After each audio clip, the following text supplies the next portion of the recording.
성령님은 거듭나게 하시는 분이십니다 라는 제목으로 총 2번에 걸쳐서 말씀을 전하려고 합니다. 지난주까지 우리는 성령님은 인격적이라는 분이라는 것과 또 성령님은 우리를 깨닫게 하시는 분이라는 사실을 우리가 배웠습니다. 이제는 성령님은 거듭나게 하시는 분이라는 사실을 우리가 배워야 합니다. 오늘 성령께서 함께 하시기 기원합니다. 자, 첫 번째 같이 읽어볼까요? 시작. 성령님은 증거자입니다. 오늘 본문에서 가장 핵심적인 단어가 무엇일까요? 바로 증언한다라는 동사입니다. 원문에서 동사는요, 마르티레오라는 단어가 쓰여집니다. 신약에 한 76번 쓰여져 있는데, 증언한다, 증거하다, 입증한다라는 뜻으로 쓰입니다. 이 단어의 명사는 마르티스라고도 합니다. 증인, 증거라는 것입니다. 자, 여러분, 증인, 증거가 어디에서 쓰는 단어죠? 법정에서 쓰는 단어입니다. 그렇죠? 근데 그러면 이 증인과 증거의 기준은 뭘까요? 바로 현장입니다. 현장에서 그 일들을 보아야 하고 현장에서 그 증거물들이 나와야 합니다. 다른 데서 나오면 안 돼요. 그렇죠? 그래서 오늘 현대 법정에서 분명히 의심가는데 정황상 저 사람이 저 일을 저지른 것 같은데 저 사람 분명히 죄인인 거 맞는데 그런 사람들은 풀어주는 일들이 종종 있습니다. 우리가 미디어에서 자주 접하죠. 그런 일들을. 그래서 그 사람이 범인이라는 마르티스, 증거, 증언이 없기 때문에 그렇습니다. 근데 또 거꾸로 종종 억울해 보이는 상황에 처한 사람들이 있죠. 저 사람은 안 그랬다는데, 결백하다는데 보여지는 증거나 보여지는 사람들의 증언은 그것을 또 거꾸로 그 사람을 어렵게 만듭니다. 그 사람이 유리한 증인, 그 사람이 유리한 증거로 확보하지 못한 상태이기 때문에 그렇습니다. 그렇기 때문에 증인, 증거는 현장에서 무조건 찾아야 합니다. 그래서 우리가 미디어를 보면은 초동수사가 중요합니다. 그 내용이 현장에서 증거를 빨리 찾아야 한다는 이야기입니다. 이처럼 증언과 증거는 현장성이 기반이 되어야 합니다. 신앙의 세계도 마찬가지예요. 성도들은요, 세상 사람들이 모르는 영적인 놀라운 현상을 경험한 사람들이에요. 보이지 않는 것들이 보여지고, 그렇죠? 영원한 것들이 느껴지고, 그리고 이 모든 것들이 영적인 것으로 경험되어지는 그런 현상들을 경험한 사람들이 성도예요. 그걸 어떻게 세상 사람들이 알 수가 있겠어요? 그러면 그런 현상이, 영적인 현상들을 성도들이 경험할 때 성도들은 어떻게 하죠? 그들의 입술, 우리의 입술을 통해서 보이지 않는 세계, 영적이고 영원한 세계에 대해서 분명히 증언하게 될 것입니다. 오늘 본문에서 성령님은 그리스도이신 예수님을 증언한다고 했습니다. 이것은 결국 예수님의 모든 사역의 현장에 누가 계셨다는 거예요? 그렇죠. 맞아요. 성령님이 계셨다는 거예요. 예수님의 모든 사역의 현장에 성령님이 계셨다는 거예요. 우리는 종종 26절에 너희에게 보내 진리의 영이 오실 때 라는 문장 가지고 성령의 사역을 축소하거나 시간적인 제한을 하기도 합니다. 그런 오해를 해요. 그래서 옛날에 우리 신학적으로 발전이 많이 안 됐을 때 시대 구분을 해버리는데 구약시대는 성부의 시대. 예수님 오실 때 그 33년의 그 시간은 성자의 시대, 그 이후는 성령이 오순절 마가의 다락방 이후의 시간은 성령의 시대라고 구분을 지었어요. 근데 요즘에 그렇게 하지 않습니다. 이단들만 그렇게 해요. 그리고 잘 모르시는 분들만 그렇게 얘기하는데, 여기에서 잘못된 정의가 내려진 말이 뭐예요? 바로 성령의 시대라서, 지금 우리가 성령의 시대라서 성령님께서 이런 이야기예요. 그런데 이것은 굉장히 잘못된 정의예요. 왜냐하면 삼위일체 하나님은 태초부터 지금까지 따로 활동해 본 적이 없으세요. 특히 성령님은, 우리가 성령님에 대해서 배우고 있습니다. 성령님은 예수님이 하늘 보좌에서 아버지와 함께 통치하고 계실 때 옆에서 같이 통치하시면서 경험하고 계셨어요. 예수님이 아버지의 부탁으로 이 땅에 오실 때 성령님도 같이 도우셨어요. 예수님이 아버지의 명에 따라서 이 땅에서 말씀사역, 기적사역, 기도사역 등을 하실 때도 성령님은 예수님과 함께 하셨어요. 우리는 복음서에서, 성경에서 이 모든 사역을 볼 수가 있습니다. 특히 요한복음 15장, 16장 이 성령에 대해서 이야기하실 때 십자가에 달리기 전에 예수님은 십자가의 고난의 현장에도 부활의 현장에도 성령은 어디 가시지 않고 옆에 계실 것이라는 말씀을 예수님이 이미 하고 계신 거예요. 그래서 성령님이 증언자로 우리 가운데 오셔서 이 모든 하나님의 사역에 대해서 말씀하시고 깨닫게 하시고 거듭나게 하신다는 겁니다. 즉 성령님은 어디에 계셨어요? 현장에 계셨다는 거예요. 창조의 현장에, 기적의 현장에, 복음 전함의 역사의 현장에 계시다는 거예요. 그럼 성령님 지금 어디에 계실까요? 우리의 마음에 또 계시고 이 현장에도 계시다는 거예요. 이 예배드리는 이 현장에 성령님이 계시는 거예요. 성령의 충만함은 우리 안에만 가득 채워졌고 성령의 충만함이 일어나는 것이 아니에요. 우리 안에만 내 육체 안에만 채워지는 것이 아니라 성령의 충만함은 이 공기 가운데 충만해야지 충만해지는 거예요. 필요 충만이 아니죠. 충만이라는 단어는 뭐예요? 가득하고서 넘치는 게 충만인 거예요. 하나님 여러분, 오늘 성령께서 이 충만하여 성령께서 오늘 역사하시는 이 일들을 여러분 경험하시기 바랍니다. 오늘 여러분들이 예배 현장에 성령께서는 지금 되셔서 여러분들 앞에 증언하고 계신 거예요. 오늘 제 입술을 통해서 증언하고 계시고요. 여러분들의 귓가를 통해서 들려오는 그 말씀을 통해서 성령님은 우리 여러분들의 영 안에서 그 말씀을 역사하려고 지금 행하고 계신다는 거예요. 그러니까 뭐예요? 실시간 쌍방 소통이죠. 네. 지금 성령님이 그러고 계시다는 거예요. 자, 두 번째. 그러면 오늘 이 성령님, 이 증언하시고 이 현장에 계시는 성령님과 우리는 어떤 관계를 해야 될까?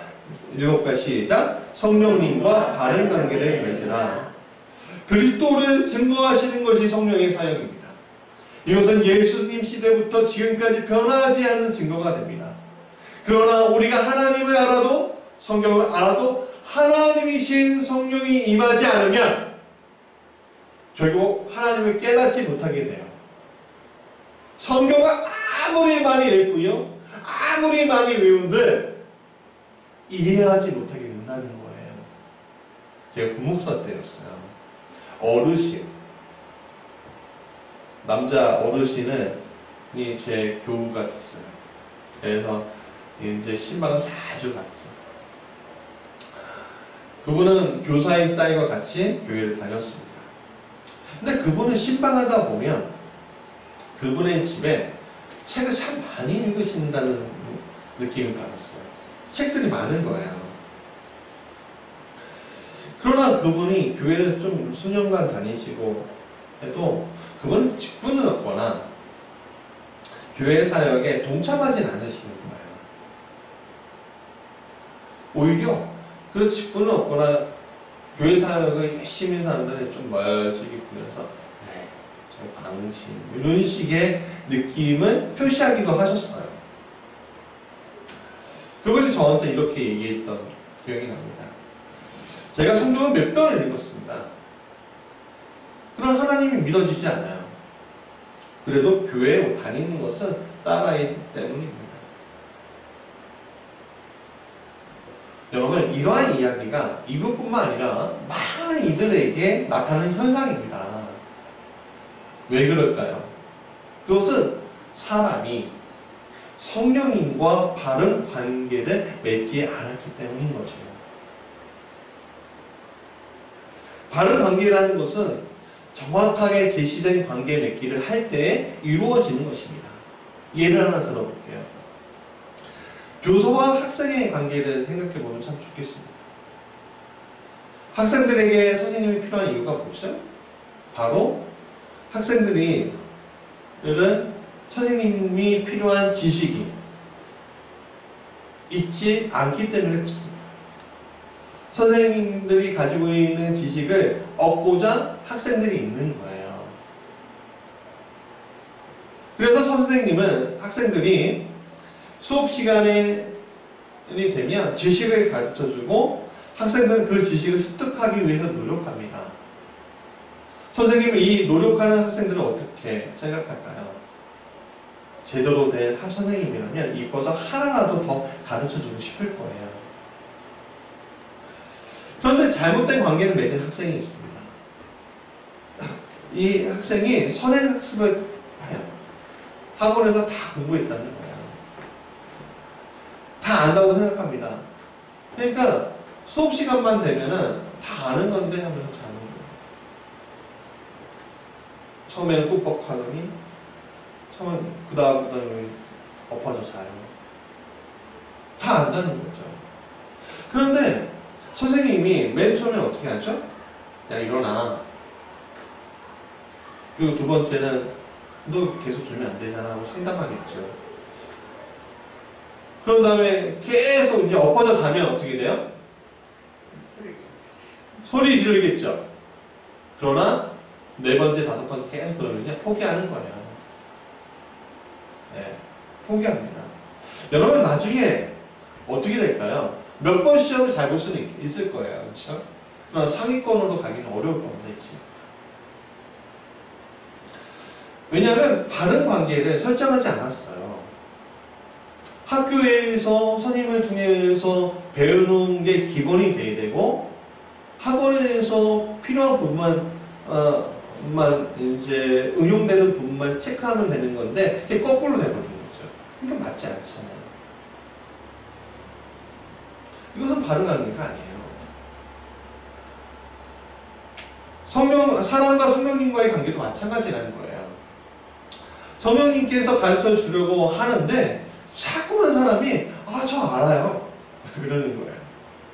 다 안다니까요 하는 태도를 취할 때 성령님도요 아까 그 선생님처럼 태도를 취할 수밖에 없는 겁니다.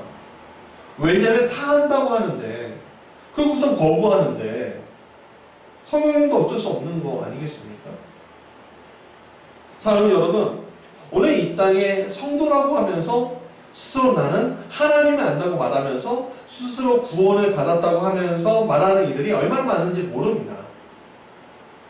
그러나 그들의 모습을 유심히 한번 보십시오. 좋은 성품으로 포장되어 있을지도 몰라요.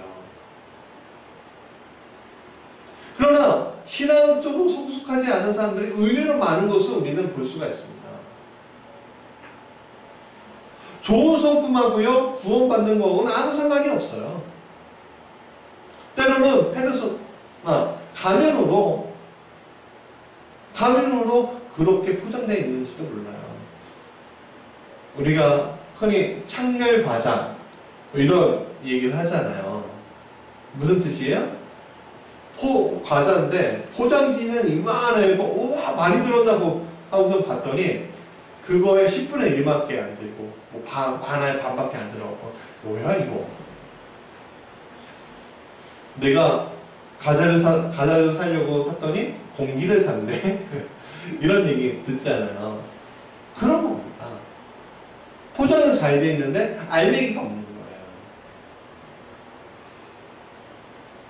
근데 그런 사람들이 의외로 굉장히 그리스도인 가운데 많다는 겁니다. 이들은 하나님 뜻에 완전히 순종하는 태도에 대해서는 굉장히 유보를 내는 경우들이 많습니다. 근데 사도행전 5장 32절 같이 읽어볼까요? 시작. 우리는 이 모든 일의 증인이며 하나님께서 자기에게 복종하는 사람들에게 주신 성령도 그러하십니다. 자, 보세요. 하나님과 바른 관계를 맺은 사람들의 모습을 지금 보여주고 있죠. 뭐예요? 바른 관계를 맺은 사람들은 우리는 이 모든 일의 증인이라는 태도를 취해요. 그리고 하나님께 자신을 복종시키는 자리에 섭니다. 뭡니까? 하나님을 나에게 복종시키는 것이 아니라 복종시킬 수도 없는데, 그렇죠? 나를 하나님께 복종시키는 거예요. 그게 증인의 태도라는 겁니다. 그러나 바른 관계에 서지 않는 사람들을 보십시오. 그들의 이름을 아무리 성도라고 해도 자신의 편의를 위해서 현실을 내세웁니다. 상황을 내세웁니다. 그리고 그 상황에 순응하는 것에 대해서 나는 합리적인 사람이야 라고 자신을 평가하는 사람들을 많이 보게 됩니다.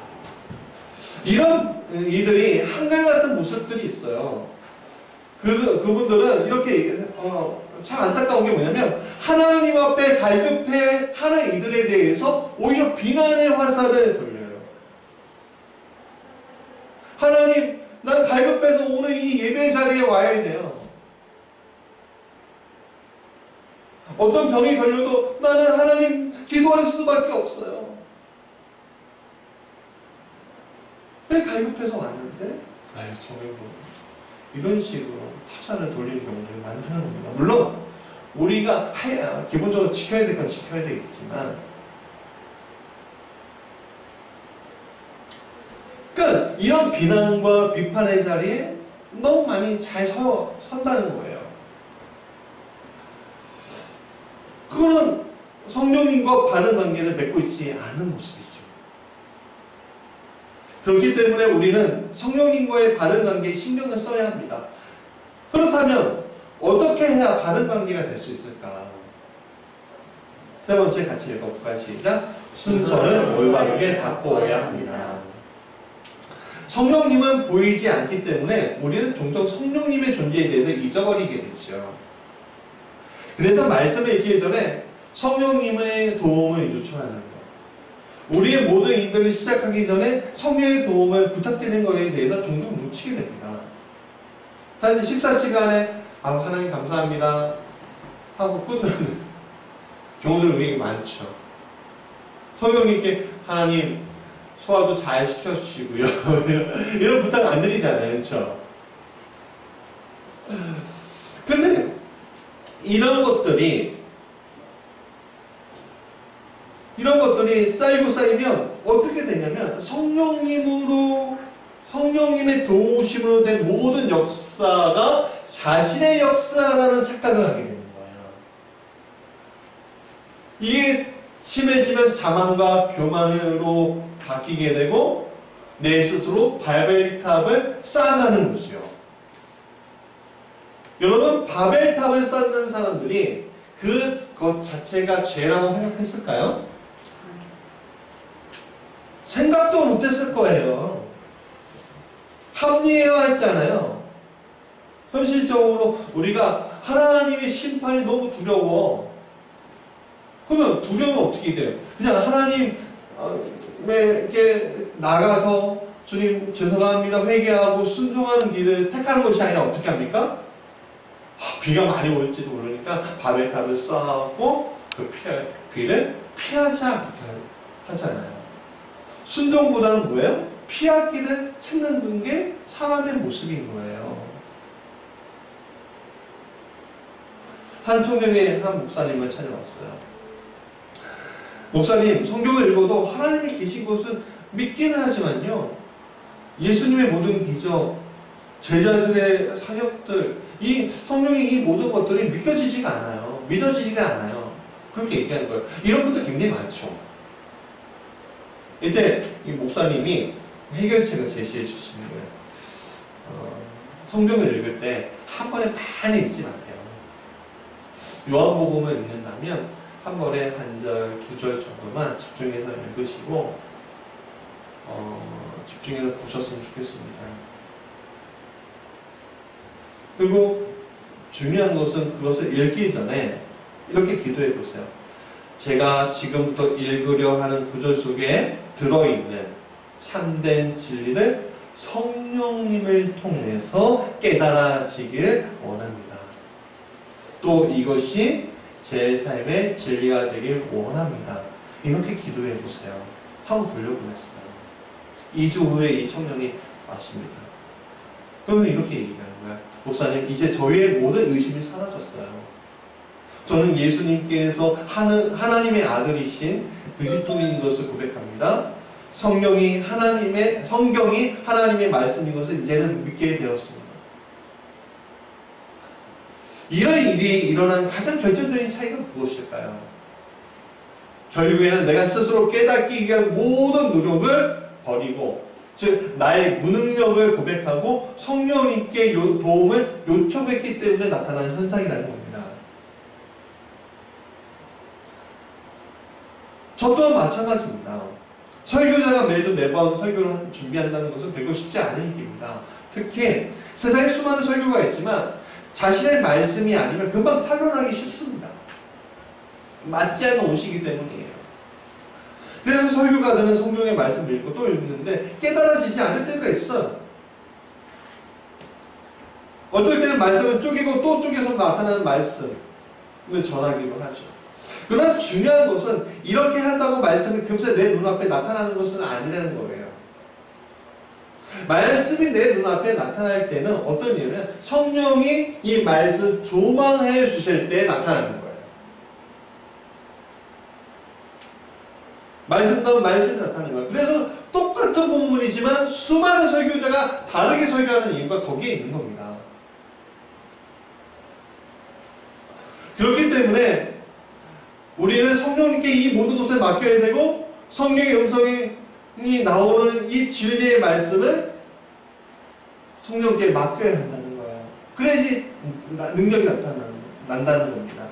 다른 여러분 들을 때도 마찬가지입니다. 여러분 들으실 때에도 내가 스스로 듣는 게 아니에요.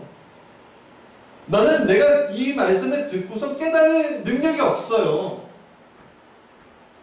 누가 내 안에서 역사해 주셔야 돼요? 그렇죠. 성령님이 역사해 주셔야 되는 거예요. 내 마음가짐은 죄로 범벅이 되어 있어요. 내가 예수의 피로, 내가 예수의 보혈로 구원받고 죄에서 해방됐지만 죄들을 자꾸만 끄집어내는 이 세상 가운데 우리가 놓여있기 때문에 자꾸 그것을 비우는 것을 놓치는 경우들이 많아요. 그렇기 때문에 우리 안에 누굴 초대하려고 해야 돼요? 성령님 도와주세요. 성령님 초대합니다. 오늘 예배 가운데 성령님 초대합니다. 주님, 제 마음 가운데 성령님의 음성을 듣게 해주세요. 여러분, 아무리 언변이 수려한 목사님의 설교라도 여러분 마음이 비워지지 않으면 아무것도 안 들려요. 그러나 언변이 수려하지 않고 딱딱한 교수님처럼 설교하는 말씀이라도 마음이 성령님으로 채워줘요. 성령님 내 안에서 들어와서 역사해달라고 나의 무능력을 고백한다면 그 말씀이 들어와서 그 인생의 방향을 바로잡게 만드는 역사를 볼 수 있게 만들어준다는 것입니다. 베드로가 그랬습니다. 오순절 마가의 다락방에서 성령을 받은 베드로는 그 전에는 죽음의 공포로 인해서 얼씬도 못했던 성전에 가서 예수 그리스도에 대해서 증언하기 시작합니다. 이것이 베드로가 하는 사역일까요? 아닙니다. 성령님이 하신 것입니다. 성령님은 베드로의 입술을 통해서 예수님과 구약의 증언들을 하게 하신 것입니다. 그러자 그때 3,000명의 성도가 더해지는 놀라운 역사가 일어나게 된 것입니다. 성령이 무디 목사님이 이렇게 얘기하셔요. D.L. 무디 목사님이 이렇게 얘기하셔요. 성령님이 베드로를 통해서 설교하자, 구약과 주의 사역에 대해서 증거하자, 그 3,000명의 사람들 안에 있는 성령이 아멘했다.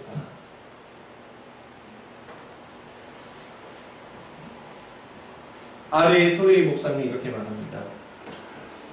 여러분과 제가 설교하거나 개인 전도를 하거나 가르칠 때 성경에 기록된 대로 예수 그리스도를 높여드리고 나서 성령께서 예수 그리스도의 얼굴을 비추어 주시기를 구하면서 성령과 하나님과 바른 관계를 유지해야 합니다. 그때 성령께 자신을 맡기고 성령께서 자신의 일을 하시도록 의지한다면 그분이 기뻐하게 될 것입니다. 그때 사람들은 그것을 보고 믿게 될 것입니다. 이 역사가 우리의 역사입니다. 자, 말씀의 결론이에요. 자, 여러분, 오늘 우리는 인격적인 성령님, 깨닫게 하시는 성령님을 만나기를 원합니다.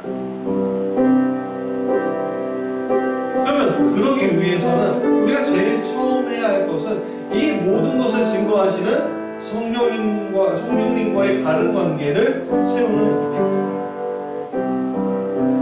오늘 우리를 통해서 사람들이 변하지 않는 이유는 결국에는 내가 시도했기 때문이에요.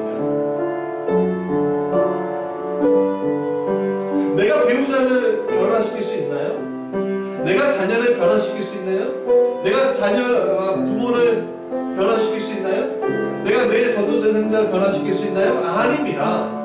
내가 하는 것이 아니라 성령이 하셔야 돼요. 우리는 철저하게 무능력합니다. 우리가 하게 되면요, 어떤 일이 일어나는지 아십니까? 싸우게 돼요. 왜 안 믿느냐고 오히려 야단치게 됩니다.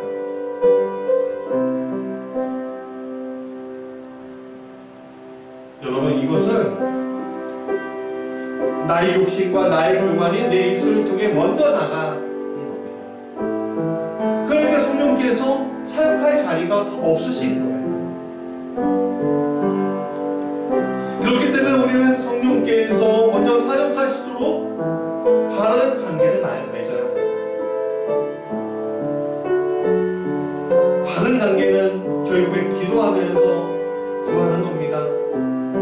철저하게 나의 무능력함을 고백하고 주님 하셔야 되지 않나요? 주님, 저 사람의 마음, 내 마음 가운데도 들어오시지만 저 사람의 마음 가운데, 저 사람의 마음 가운데 들어오셔야 되지 않나요?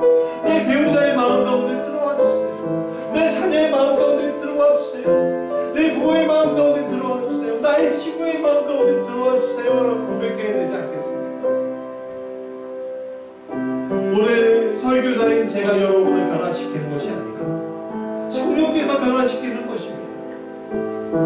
감동적인 설교가 여러분을 변화시키는 것이 아니라 성령님께서 오늘 여러분들 마음 가운데 먼저 오셨기 때문에 여러분들의 마음이 변화된 것입니다. 우리는 변화를 다른 말로 거듭남이라고 얘기하고 그 변화를 회개, 회심이라고도 얘기하고 새로 태어났다고 얘기합니다. 자, 여러분, 오늘 무지개 교회가 승리하는 것이 아니라 성령께서 무지개 교회를 통해 승리하게 되는 것을 여러분 믿으시기 바랍니다. 오늘 여러분들을 통해서 이 말씀이 능력으로 임하실 것을 믿습니다. 여러분의 가정 가운데 이 말씀이 임할 것입니다. 여러분들의 배우자와 자녀와 부모님 가운데 또 친구들 가운데 여러분들이 기도하는 이들 가운데 이 일들이 일어날 것입니다. 여러분 믿으십시오. 그리고 성령님께서 하시도록 의탁하십시오. 혹시 우리가 바른 관계를 이 현장 가운데 계신 성령님과 바른 관계를